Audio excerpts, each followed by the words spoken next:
जून है और अभी विवेक ने मैसेज दिखाया कि 15 जून को हमारे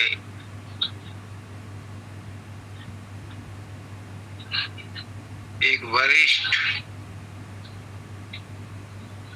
आचार्य श्री मंगल देव जी हुआ करते थे, वो आज के दिन ही उन्होंने अपना चोला छोड़ा था और एक हादसे में छोड़ा था।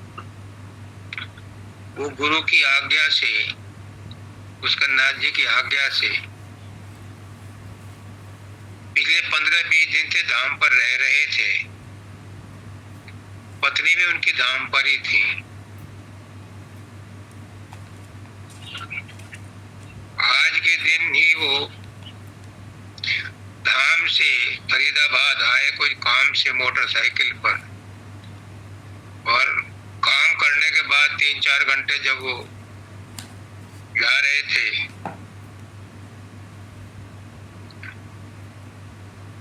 तो वहीं पर मोटरसाइकिल एक बड़े ट्रॉलर से टकराई। तो आज उनका वैभव दिवस है। हम वैभव दिवस नहीं मनाते, हम जन्म दिवस मनाते हैं। लेकिन ये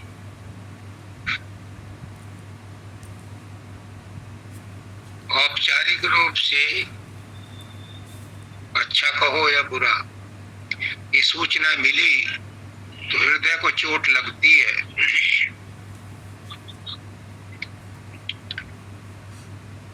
मेरी उनके साथ बहुत आत्मीय संबंध थे,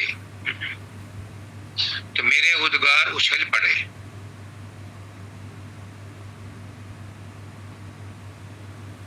हम वैभव दिवस नहीं मनाते, लेकिन गुरु मनवा लेता है। मानव दयाल जी ने 1 महीना पहले से कहना शुरू कर दिया था, 2-3 महीने पहले शुरू कर दिया था। जो फरीदाबाद के सत्संगी आते थे लोकल,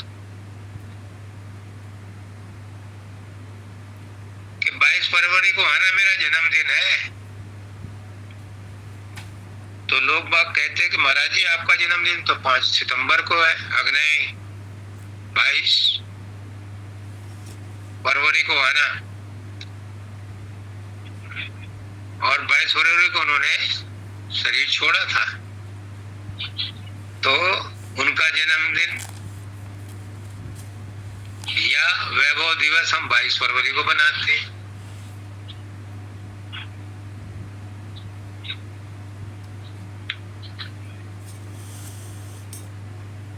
मेरा परम प्रिय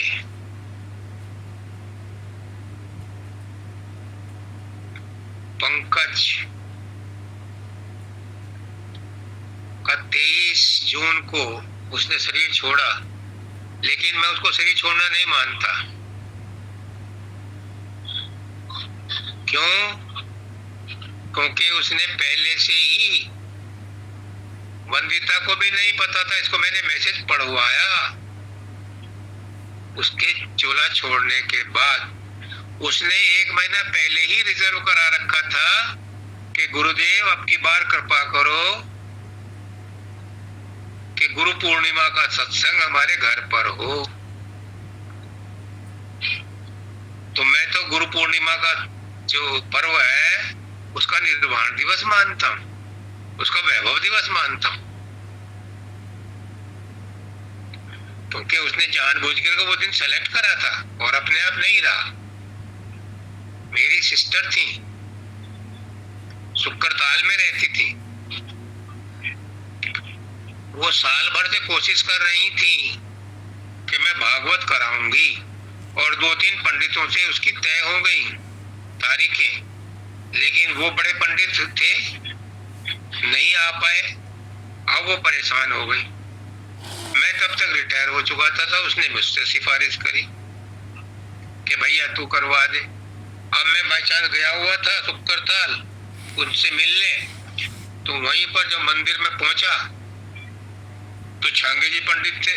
छांगे जी पंडित मुजफ्फरनगर वाले बैठे थे, वो भी भागवत कथा करते थे, मैंने कई बार सुनी थी उनकी। मैंने उनसे जिक्र किया, वो राजी हो गए। अब जब राजी हो गए तो तारीख तय हो गई, लेकिन उस तारीख से पहले उन्होंने शरीर छोड़ दिया क्योंकि उनकी इच्छा पूरी हो गई। अब गुरु पूर्णिमा पर सत्संग हो या ना हो, डेट तय हो गई और मेरी तरफ से हाँ हो गई, तो उसने शरीर छोड़ दिया, उससे क्या फर्क पड़ता है। ऐसे जीजी ने शरीर छोड़ दिया। वो फिर भागवत उस निश्चित तारीख को मैंने ही वहां जाकर अरेंज करवाई, गांव के लोग भी आए। तो मेरा स्पेसिफिक पर्पज इस घटना को कहने का ये था कि आज की तारीख में जो सत्संग है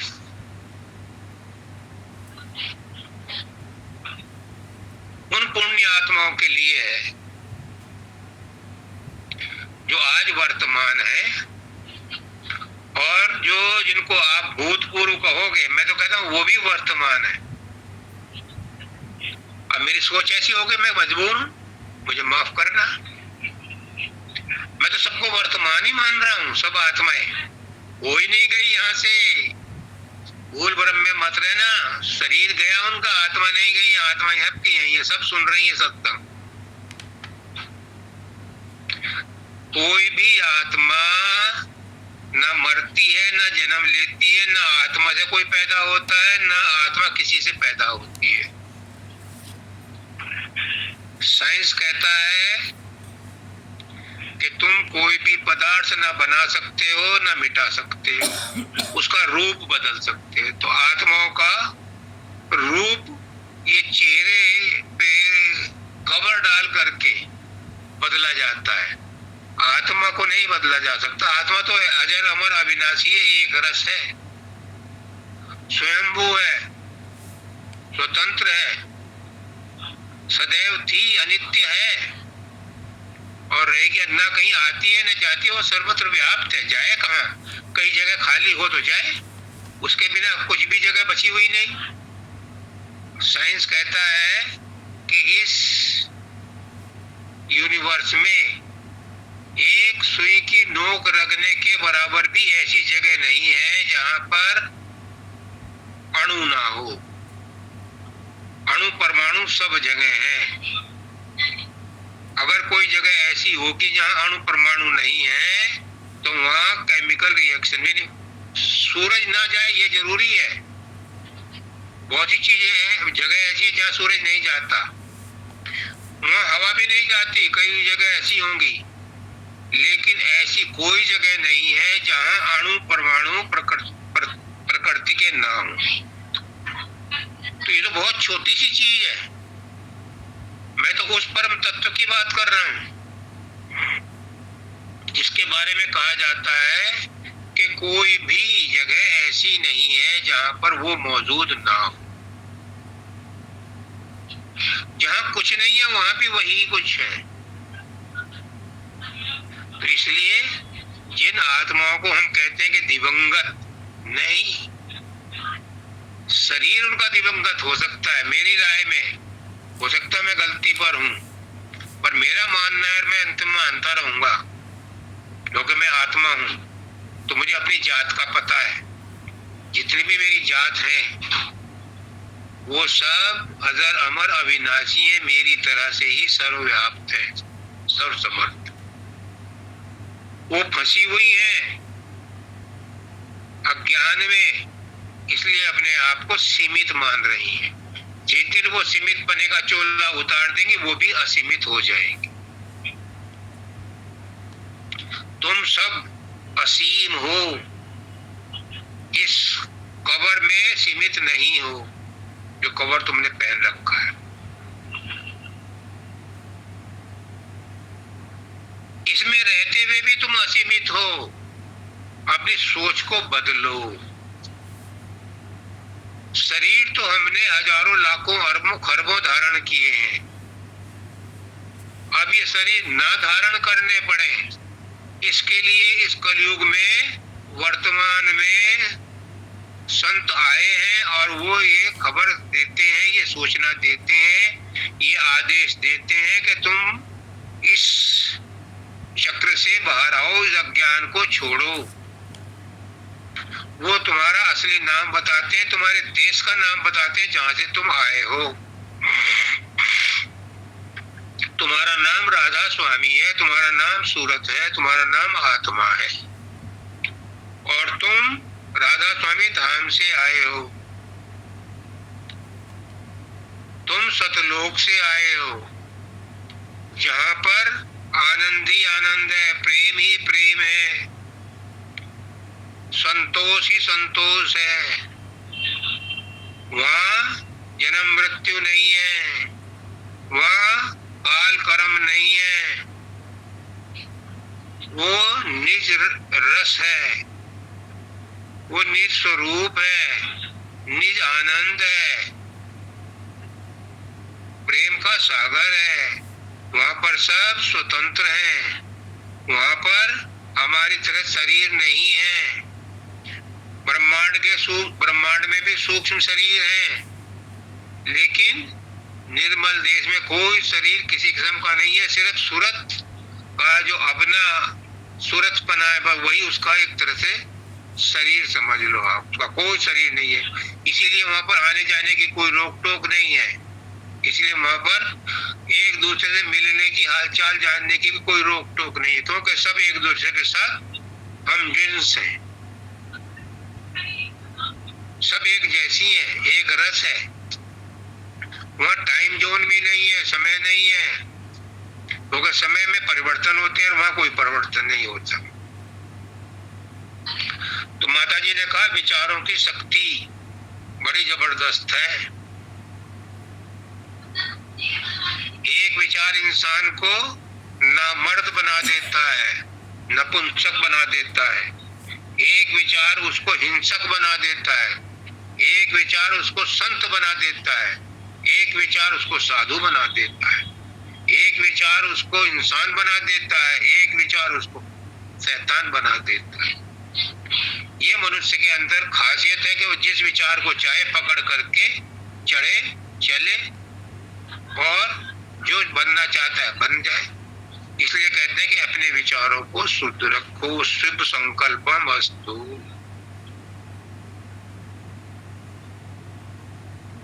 एक विचार मेरे मन में भी आया, वो भी सुन लो।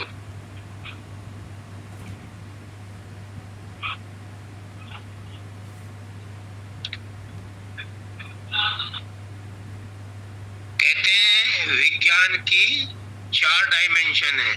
मुझे नहीं पता, मैंने विज्ञान नहीं पढ़ा, मैं पीछे भी नहीं निकला, मुझे कतई नहीं पढ़ा। पहले 3 डायमेंशन थी, अब 4 डायमेंशन है, मुझे नहीं पता। मुझे तो मेरे गुरु ने मुझे आध्यात्मिक 4 डायमेंशन बताई, वो मुझे पता, और वही विचार मैं आपको आज शेयर करना चाहता हूँ। एक है भौतिक तत्व,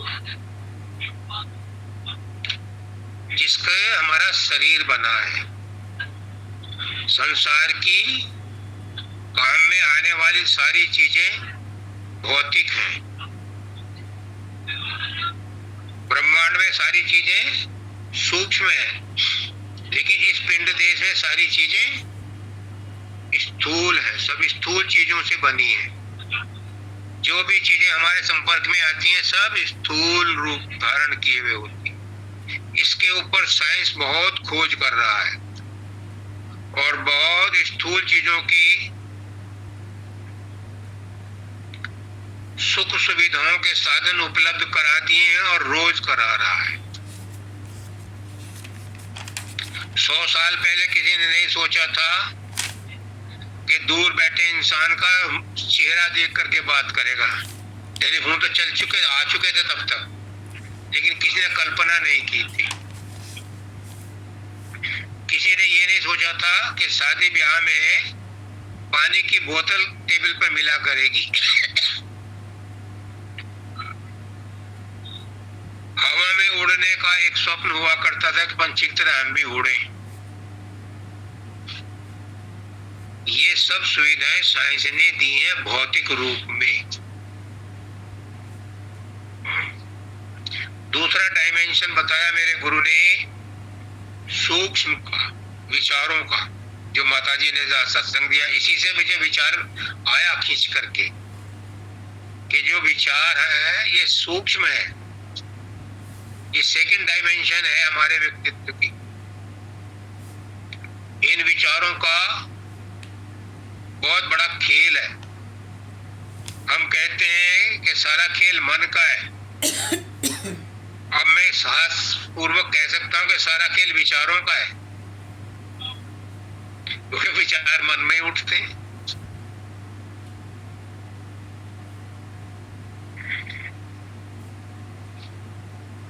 तो विचारों के बारे में जितना भी आप समझ सको समझो, विचारो, और अपने विचारों को वश में रखो। फालतू के विचार मत उठाओ, और जब उठाओ तो शिव संकल्पमस्तु।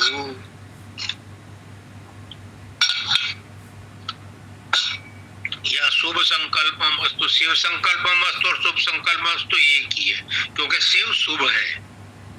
शिव संकल्प है तो शुभ संकल्प है। शुभ संकल्प किया करो, अगर ना बने तो गुरु को याद किया। जैसा तुम चाहोगे वैसा बन जाओगे।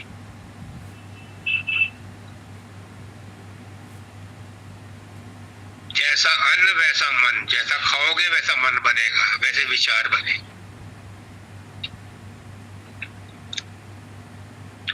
तीसरी डायमेंशन है हमारे, जो साइंस ने बड़ी बेहतरीन तरीके से पकड़ा है, हम नहीं पकड़ पाए। वो है प्रकाश,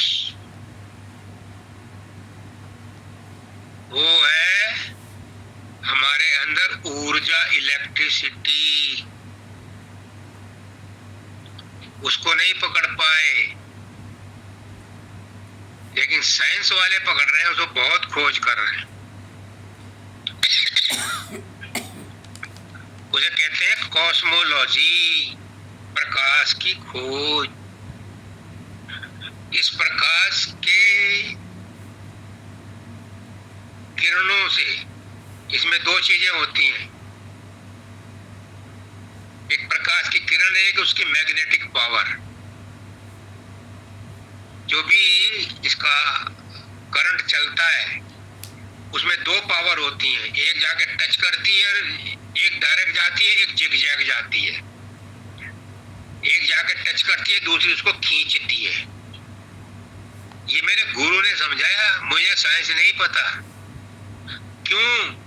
क्योंकि ये आत्मा के बारे में, सूरत के बारे में बताया, इसलिए मुझे याद रहा कि वो करंट है, इलेक्ट्रिक करंट। हमारी जो आत्मा है वो भी एक करंट है, क्योंकि आत्मा ही प्रकाश है। प्रकाश आत्मा से ही निकला है। ये जो सूरज चांद तारे हैं ये सब आत्मा से निकले, मन से निकले, और मन आत्मा से निकला है। बात एक ही। ये जितना भी अंड खंड ब्रह्मांड जो कुछ भी है, ये सब आत्मा से ही निकला है। तो तीसरा डायमेंशन है। आगे समझ में? तीन। चौथा मेरी समझ में नहीं आता था, गुरु कृपा से अब आया है। डंडे मार मार के, चोट मार मार के उन्होंने कहा, राजे शब्द के पीछे डंडा लेके मत फिर, ये हमारी मंजिल नहीं है।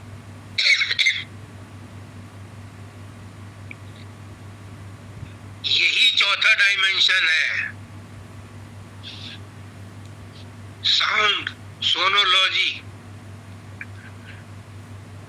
इस पर विज्ञान ने अभी कम ध्यान दिया है।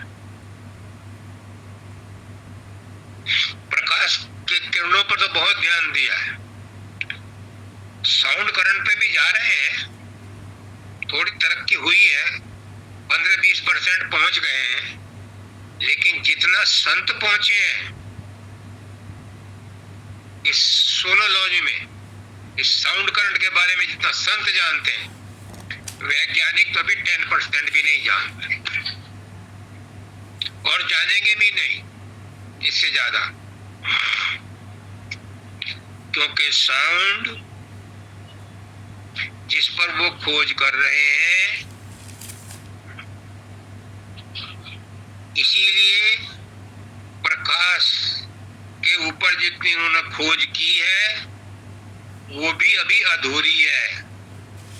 60-70% ही खोज कर पाए प्रकाश को, क्योंकि जिससे प्रकाश निकलता है आत्मा, उस आत्मा को वैज्ञानिक नहीं मानते। जो वैज्ञानिक मानते हैं उनको और प्रगति ज्यादा हो जाती है। सोनोलॉजी में 100% प्रगति होती है, लेकिन सोनोलॉजी को एक भी वैज्ञानिक नहीं मानता, साउंड को नहीं मानते। डॉक्टर तो उल्टा और ये कहते हैं, हालांकि डॉक्टर साउंड सोनोलॉजी पे काम कर रहे हैं। ये अल्ट्रासाउंड मशीन है, ये सिटी स्कैन है, ये क्या है?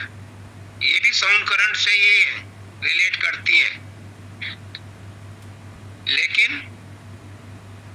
जो ऑसिलोस्कोप लगाते हैं उसमें वो साउंड को पकड़ते हैं,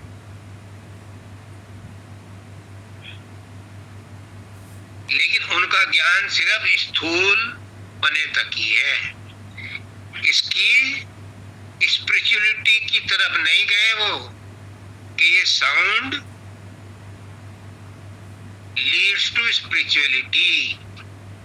ये जो धुन है, जो शब्द है, यही अध्यात्म का मार्ग है, अध्यात्म का रास्ता बताती है।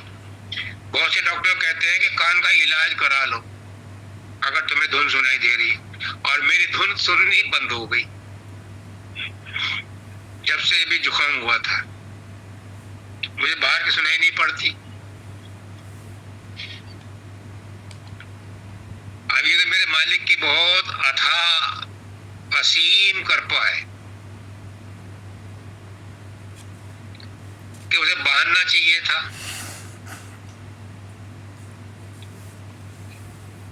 और जो करता है वो अच्छा ही करता है। इससे ज्यादा मैं अभी इसके बारे में नहीं खोलता। मैं अपनी बात लाता हूं सोनोलॉजी पर, साउंड करंट पर। तो ये साउंड करंट क्या है, ये आज समझ लो। जो मेरी समझ में आया, मुझे गुरु ने समझाया, वो आज आपको मैं समझा रहा हूं। अगर ये आज समझ में आ गया तो आज के सत्संग का उद्देश्य पूरा हो जाए, और इस जीवन का उद्देश्य ही पूरा हो जाएगा, ये भी तय। ये साउंड आई कहां से, साउंड का ओरिजिन क्या है? लाइट का ओरिजिन नहीं ढूंढ पाए साइंटिस्ट के, लाइट कहां से आती है। एक उपनिषद में लिखा था कि लाइट आती है मन से, और मन आता है आत्मा से, तो लाइट आती है आत्मा से, क्योंकि आत्मा खुद प्रकाश है। पर शब्द के बारे में उस उपनिषद में नहीं था। शब्द के बारे में संत बतलाते हैं। गुप्त रहा तब रहा अनाम, जब प्रगटा तब धरिया नाम। जब अपने आप में वो गुप्त रहता है, अनाम रहता है, तो साउंडलेस स्टेट में रहता है। आपको आज अधिकार है, बीच में टोक सकते हो अगर समझ में ना आए। रोज नहीं है परमिशन, पर चूंकि टॉपिक आज ऐसा है, अगर किसी को समझ में ना आए तो वो टोक सकता है, क्योंकि इस समय मेरी सूरत जुड़ी हुई है ऊपर गुरु से। तो जो धार वहां से आ रही है वो आपको आज एक्सप्लेन करेगी, जो भी आपकी क्वेरी हो। तो ये शब्द कहां से आया? जब वो अनाम था, अरूप था, अव्यक्त था, उसका कोई नाम नहीं था। उस समय कोई शब्द भी नहीं था, यहाँ कुछ नहीं था, कुछ नहीं था, कुछ नहीं था, कुछ नहीं था। लेकिन उसके अंदर एक हिलोर उठी, उस हिलोर से उसमें कंपन हुआ और एक विस्फोट हुआ, तब ये साउंड निकली, वो व्यक्त हो गया। तो साउंड क्या है? उस मालिक की अभिव्यक्ति है, उसका मैनिफेस्टेशन है। तो साउंड कहां से आई? उस मालिक का मैनिफेस्टेशन ही साउंड है। तो इसको साइंस कहां समझेगा? अभी साइंटिस्ट कहां समझेगा? संतों ने समझा, क्योंकि संत उस अवस्था में गए, उन्हें वहां महसूस हुआ, उससे उनका तालमेल हो गया, मेल जोल हो गया, वो उससे मिल लिए, तो उनको साफ पता चल गया कि हाँ इसका ओरिजिन है। तो वो साउंड जब निकली तो फिर ये सारा प्रकट हो गया, मैनिफेस्टेशन हो गया। तो वो निकल करके साउंड मालिक के चरणों से तो निकलना था। जब विस्फोट हो गया तो वो तो निकलेगी, बहेगी, अपना रास्ता बनाएगी। तो जहां जहां चलती गई वो साउंड, वो इको, उस धुन, वहां लोग बनते गए। पहले तो वहीं का लोक बना, जैसे अनामी लोग कहते हैं, क्योंकि उस समय उसका कोई नाम नहीं था, उसे राधा स्वामी लोग कहते हैं, धाम कहते हैं। नीचे उतरी, अगम लोक बना, फिर नीचे उतरी, अलख लोक बना, फिर आकर के सतलोक बना। यहां तक उसमें पावर थी, एंटायर पावर, फुल पावर थी। वो उस साउंड में बहुत ताकत थी। सतलोक में आके ठहरी,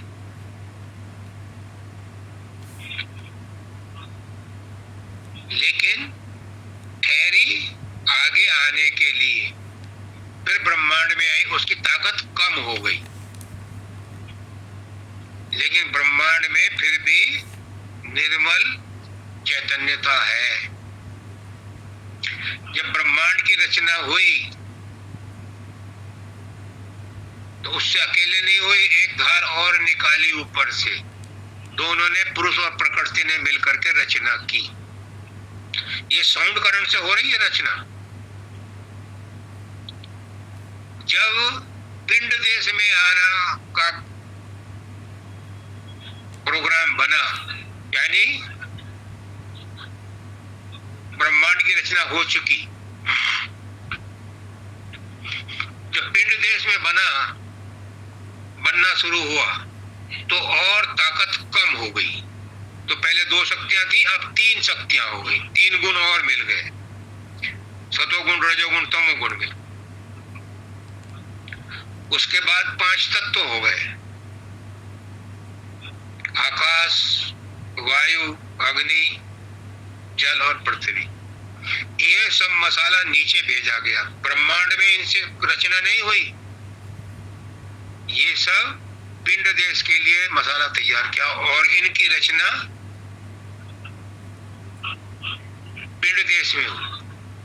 तो पिंड देश में, जिस देश में हम रहते हैं, इसका नाम पिंड देश है। इसमें बाद में सूरतें उतारी गई, यानी हम इंडिविजुअलों को उतारा। काल ने उसके लिए प्रार्थना की कि मैं पशु पक्षी पेड़ पौधों पर राज नहीं कर सकता, मुझे इंसान चाहिए, इंसान पे राज करूंगा। तो इंसान के लिए भी सूरतें उतारी। जब यहाँ रचना हो गई, सब आ गई,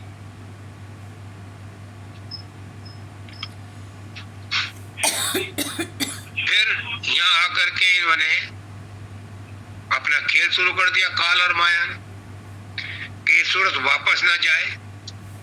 इसलिए उसने कर्म का सिद्धांत बना दिया और अच्छे अच्छे साधन बना दिए।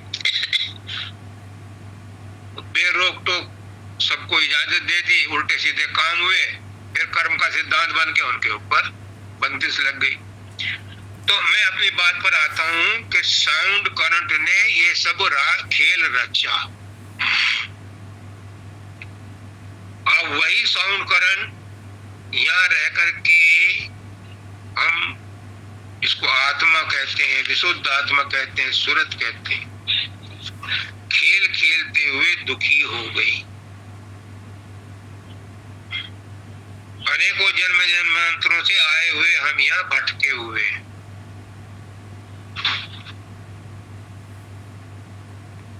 दुखी हैं, तो हमें दुखी देख करके हमारे पिता ने हमारी माँ को भेजा कि जाओ तुम बच्चों को सुधार के लाओ, बुला के लाओ, प्यार से पुकार के लाओ। तो सदगुरु हमारी माँ है और राधा स्वामी दयाल हमारा पिता है। तो उसने माँ को भेजा, यानी संत रूप में जो सतलोक से ऊंचे लोगों से हमें चिताने के लिए आते हैं, वो हमारी माता के रूप में आते हैं और हमारे घर का पता बताते हैं।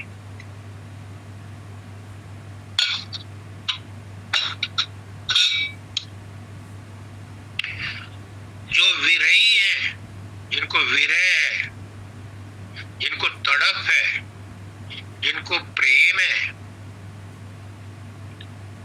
जिनको कसक है,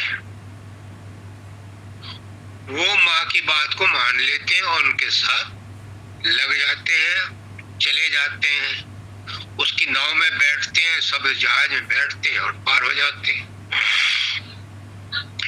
तो गुरु आगे क्या करता है? गुरु, अब देखो बड़े ध्यान से सुनना, गौर से सुनना।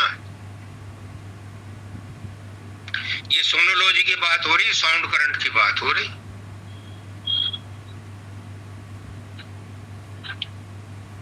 तो मेरा फोकस जो है वो साउंड पर ही है। गुरु जब नाम देता है तो हमारा शब्द के साथ गठ जोड़ा कर देता है।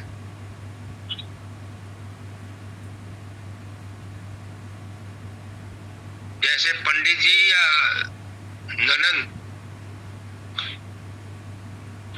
दूल्हा दुल्हन का फेरे से पहले गठ जोड़ा कर देते हैं, ऐसे ही नाम देते हुए गुरु शब्द के साथ उस शिष्य का गठ जोड़ा करता है, यानी जो नाम देता है वो शब्द के साथ जोड़ देता है और फिर उसे सूरत शब्द योग का रास्ता बताता है कि बेटा अब तेरा एडमिशन तो हो गया,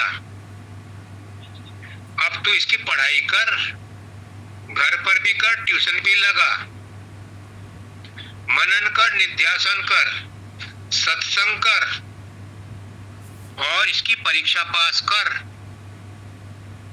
फिर मेरे पास आना, मैं तुझे अपने साथ शब्द के जहाज में बैठा करके ले जाऊंगा। बीच बीच में वो अपनी इंस्ट्रक्शंस बदलता रहता है, नए नए आदेश देता रहता है। जैसे जैसे प्रगति होती रहती है वैसे वैसे आगे का रास्ते का भेद बताता रहता है।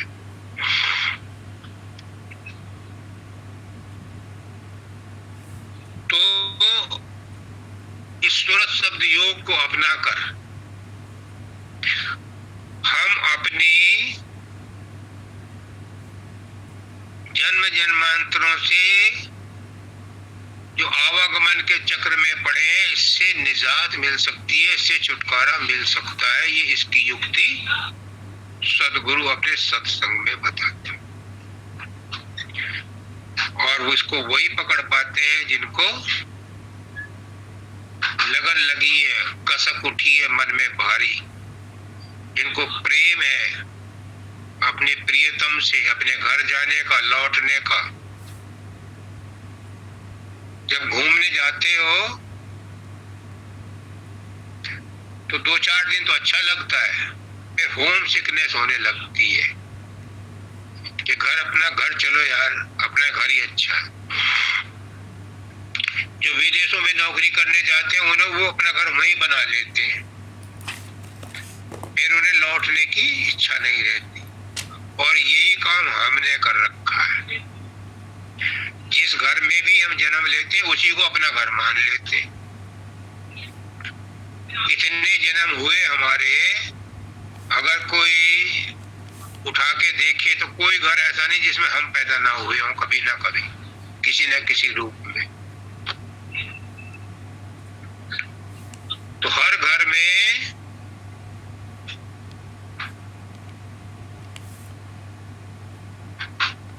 जो जहां भी हम जन्मे हैं वो हमारा निज घर नहीं रहा, वो नाम हमारा निज नाम नहीं रहा।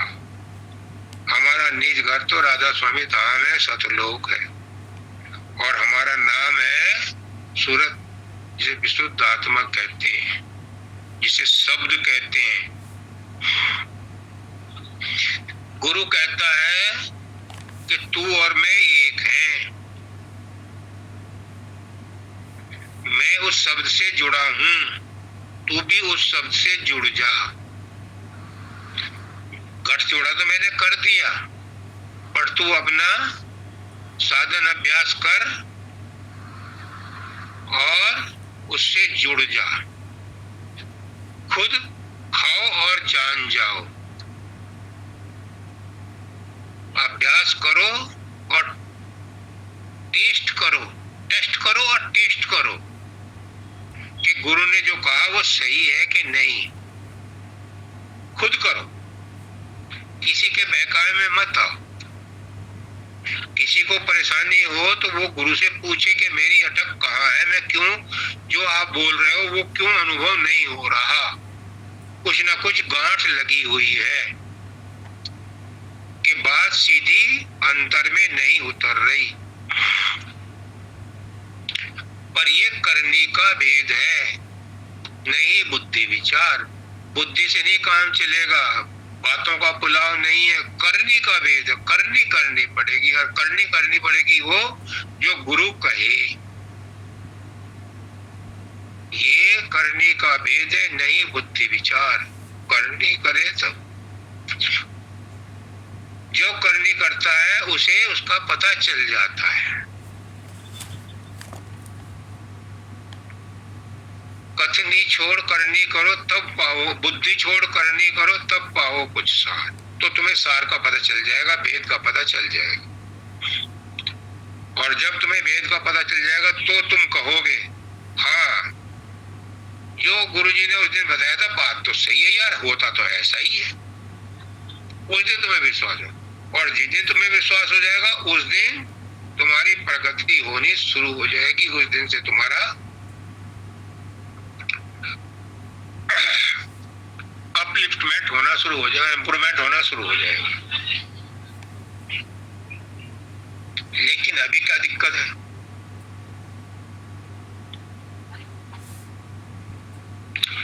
अभी दिक्कत ये आ रही है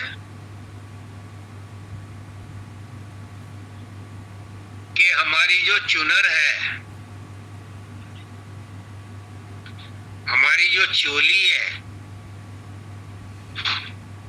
हमारे जो संस्कार हैं,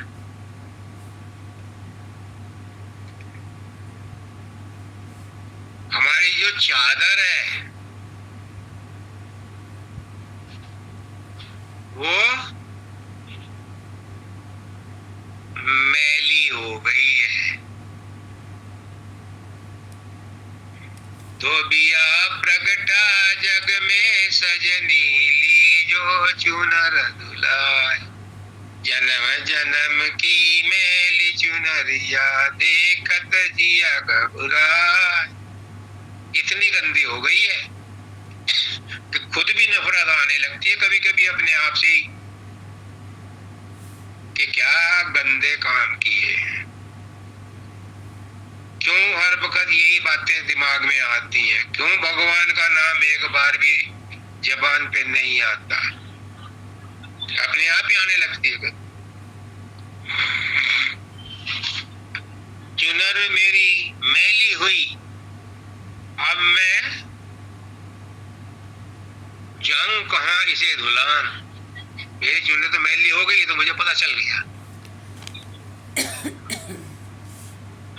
100% आदमियों को तो मरते दम तक यही पता नहीं चलता कि मेरी चुनर मैली हुई थी।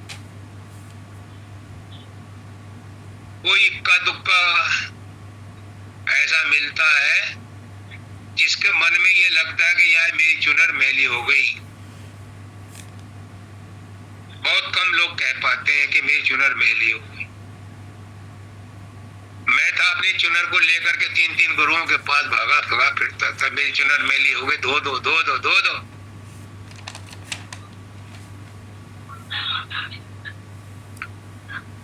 तो जिसको ये पता चल जाता है चुनर मैली होगी तो उसके धुलने का प्रबंध हो जाता है। जिनको यही पता नहीं कि मैली है, वो क्या धुलवाने की फिक्र करेंगे।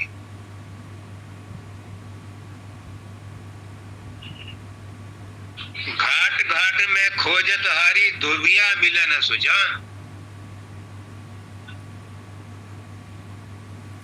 अब मुझे पता भी चल गया मेरी चुनर मैली है, और मैं धोने के लिए उसे ले भी जा रही हूँ। पहले धोबियों का घाट हुआ करते थे, अब तो लॉन्ड्री हो गई और घर पे ही मशीन लग गई, ड्राई क्लीनर हो गए। पहले धोबियों के घाट हुआ करते थे, उस घाट पे वो ले लेकर के अलग अलग घाट पे गई कि मेरी चुनर को धो दो, गंदी हो रही। किसी ने नहीं धोया, इतनी सड़ी हुई थी।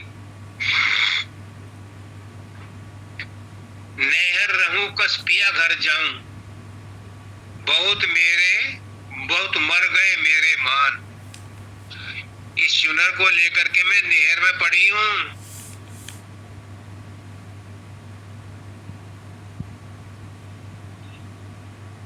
इस संसार में पड़ी हूं,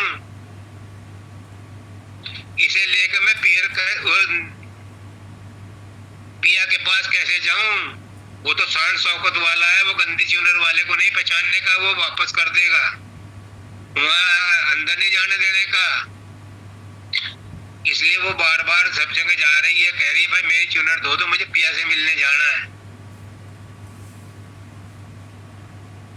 जब तक साफ नहीं होगी वो अंदर जा लेगा नहीं उसको, पिया वो सब साथ ही रखेगा। नित नित तरसों पल पल तड़पूं, कोई धोवे मेरी चुनर आन। अब वो प्रार्थना कर रही है, तड़प रही है, दुखी हो रही है कि कोई तो मुझे ऐसा मिले जो मेरी चुनर को साफ कर दे। और जहां तड़प है, ये कुदरत का नियम है कि वहां उसकी सप्लाई होगी, जहां डिमांड है वहां सप्लाई होगी, पर डिमांड सटीक हो। एक चीज की डिमांड होगी तो पूरी होगी, 10 चीजों की डिमांड होगी तो पूरी नहीं होगी, क्योंकि बढ़ जाएगी तुम्हारी शक्ति। लॉ ऑफ अट्रैक्शन भी कंफ्यूज हो जाएगा। अगर तुम्हारे पास 10 चीजें हैं दिमाग में, डिमांड 10 चीज की है, तो कौन सी चीज पहले आए, ये लॉ ऑफ अट्रैक्शन भी कंफ्यूज हो जाएगा। लॉ ऑफ अट्रैक्शन कहते हैं आकर्षण का सिद्धांत। अगर एक चीज की आवश्यकता होगी तो उसका आकर्षण का सिद्धांत जल्दी उसकी पूर्ति करता है। और अगर पुष्करनाथ जी कहते हैं कि हमारी अनंत अनंत अनंत इच्छाएं हैं, वो सब भी पूरी होंगी, लेकिन अनंत अनंत अनंत अनंत अनंत जन्मों में पूरी होंगी।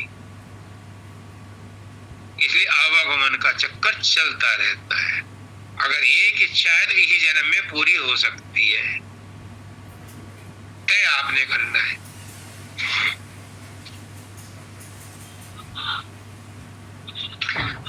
काम, कामनाएं, काम दुष्ट और मन अपराधी, और लामे कीचड़ सान, ये दोनों मिलकर के हमारे चुनर को कीचड़ में और सान देते हैं। माता जी बताएंगे सानना क्या होता है। मिट्टी में सान दिया, गोबर में सान दिया। ऐसे ही ये काम और क्रोध, लोभ, मोह, अहंकार, ये सब हमें और ज्यादा कीचड़ में सानते रहते हैं, हमारे चुनर को साफ होने के बजाय और ज्यादा भिगोते रहते, परेशान करते। ये प्रैक्टिकल है, ये थ्योरी नहीं है। अपने आप से पूछो कि कितनी सनती है रोज चुनर और कितनी धुलती है।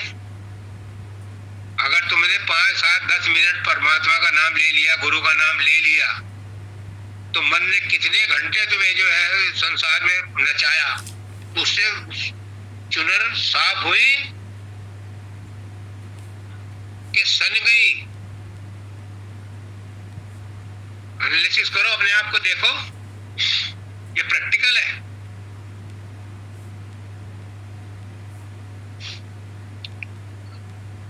और जिससे भी मैं कहता हूं, कहती हूं, वो आकर के मेरी हान करते हैं, मेरी नुकसान ही करते हैं, कोई उसकी मदद नहीं करता। बंदर के जब घाव हो जाते हैं तो वो खूब खुजाता है, और दूसरे जो सहयोगी बंदर वो भी आकर खुजाना शुरू कर देते हैं कि हम उसकी मदद कर रहे हैं, जबकि उसके और नुकसान कर रहे हैं, हानि कर रहे हैं। कुत्ता अपने जख्म को चाट के साफ कर लेता है।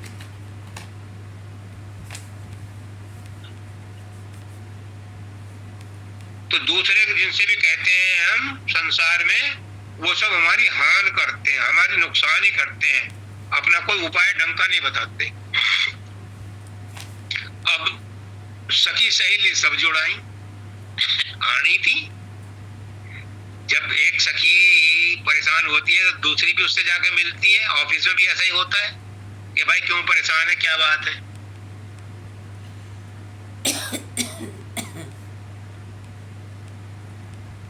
और वो सब लगी भेद बतलान, वो भी उसका भेद बतलाने लगी। उनको कितना तजुर्बा ये नहीं पता, लेकिन कहते हैं कि हिंदुस्तान में जितने आदमी हैं उतने ही डॉक्टर हैं, और वो सब वकील भी हैं। सभी डॉक्टर हैं, सभी वकील हैं, क्योंकि हर एक कोई ना कोई राय देगा, हर एक कोई ना कोई दवा बता देगा। एक और बड़ी बीमारी है। तो फिर क्या हुआ? अब पते की बात है कि राधा स्वामी धोबिया, बड़ा भारी धोबिया है। मुझे पुष्करनाथ जी ने कहा, जब मैंने कहा उनसे एक दिन शेरा से लौटते हुए, किसी का फोन आ गया मेरे पास, तो मैंने कहा भाई तुझसे बाद में बात करूंगा। तो मैंने फिर पुष्करनाथ जी से कहा, महाराज जी मेरे पास ऐसे बिगड़े हुए केस ही क्यों आते हैं कि जो परेशान रहते हैं? तो कह रहे धोबी के पास के धुले हुए कपड़े आएंगे, धोबी के पास तो मैले कपड़े आवेंगे, तो तेरे पास तो बिगड़े हुए केस आवेंगे, अच्छे केस तेरे पास क्यों आवेंगे?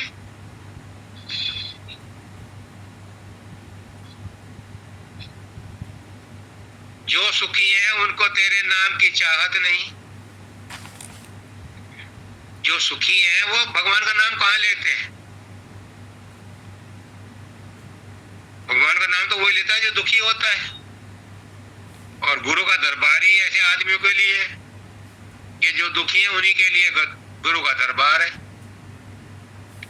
और गुरु नहीं पूछता कि कौन अपराधी है, कौन सहा है। वो तो कहता है कि जो भी है मेरे दरबार में आया, मेरे लिए तो परमात्मा का रूप है, मैं तो उसकी वैसी सेवा करूंगा जैसे परमात्मा की करता हूं। भिखारी के अंदर भिखारी आया तो वो भी भगवान ही है। मैं कहां भगवान को ढूंढूंगा? उस भिखारी को ही भगवान मान लो। तो क्या कहते हैं? राधा स्वामी धुबिया भारी, प्रगटे आए जहान। वो इस जहान में, इस संसार में प्रकट हुए हैं हमारे चुनर को धोने के लिए। अब तैयार हो जाओ, जिसे जिसे अपनी चुनर धुलवानी हो। पर वही धुलवाएगा जिसको पता चल गया कि मेरी चुनर गंदी है। इसकी गंदी नहीं है, वो क्यों धुलवाने जाएगा? अच्छे कपड़े थोड़े धुलवाते हैं धोबी से। धोबी से तो गंदी चुनरी धुलवाते हैं, गंदे कपड़े धुलवाते हैं। साफ सुथरे तो अपने आप ही साफ कर लेते हैं। तो आज के सत्संग का निचोड़ ये है कि हम आ तो गए,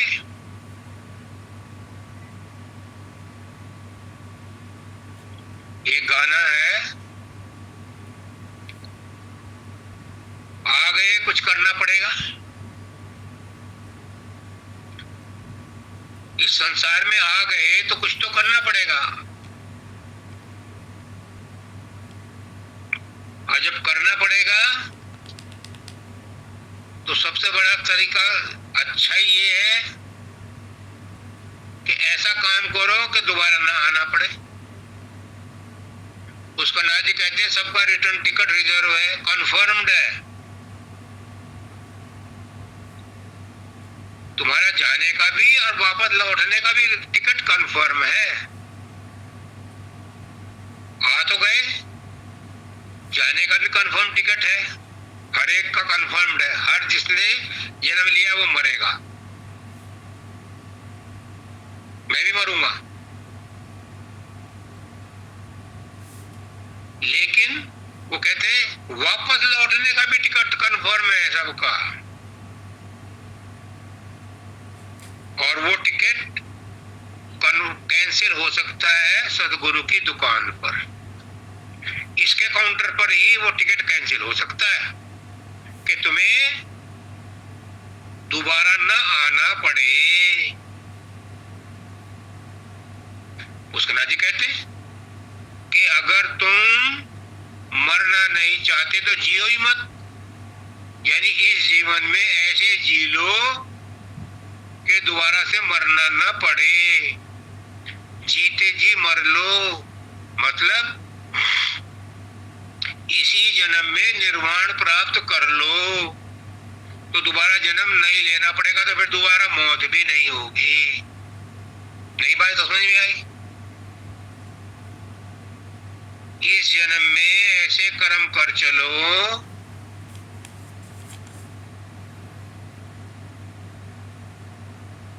कि तुम हंसो और जग रोए, यानी तुम्हारा दूसरा जन्म ना हो, ऐसी मौत मरो कि दोबारा से जन्म ना लेना पड़े, दोबारा मौत भी ना हो। और ये संभव है क्या कि इसी जन्म में जीते जी जो सदगुरु ने गठजोड़ा किया था, जो तुम्हें नाम का साथ जोड़ा था, जो शब्द का साथ गठजोड़ा किया था, उस शब्द के सूरत शब्द योग करते करते उस शब्द में जुड़ जाओ तो फिर शरीर धारण नहीं करना पड़ेगा। क्यों? क्योंकि तुम्हें उस समय कोई कर्म बाकी नहीं रहेंगे, कोई इच्छा बाकी नहीं रहेगी। तो आत्मा शरीर धारण क्यों करेगी?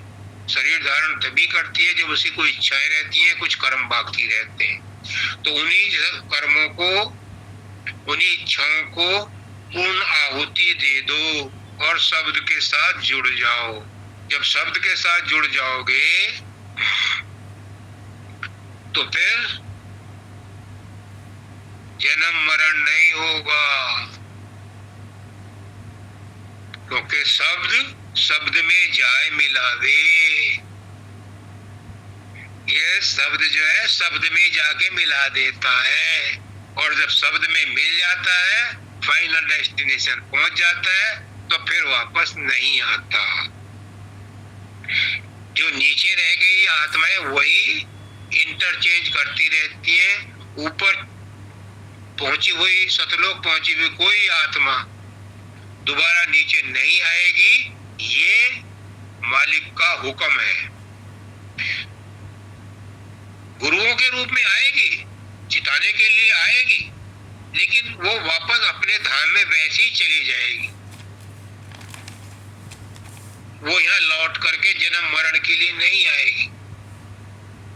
आएगी, जन्म लेगी, शरीर धारण करेगी, पर जीवों को चिताने के लिए आएगी। वो यहाँ दोबारा से बसने के लिए नहीं आएगी। ये मालिक का हुक्म है, हुक्मनामा है। अब चॉइस इज योर, सारी बात बता दी। कहीं कोई कंफ्यूजन हो तो मुझे बताओ। मेरी बात तो समझ में आ गई, आपकी कब आएगी आप जाने। सबको राधा स्वामी।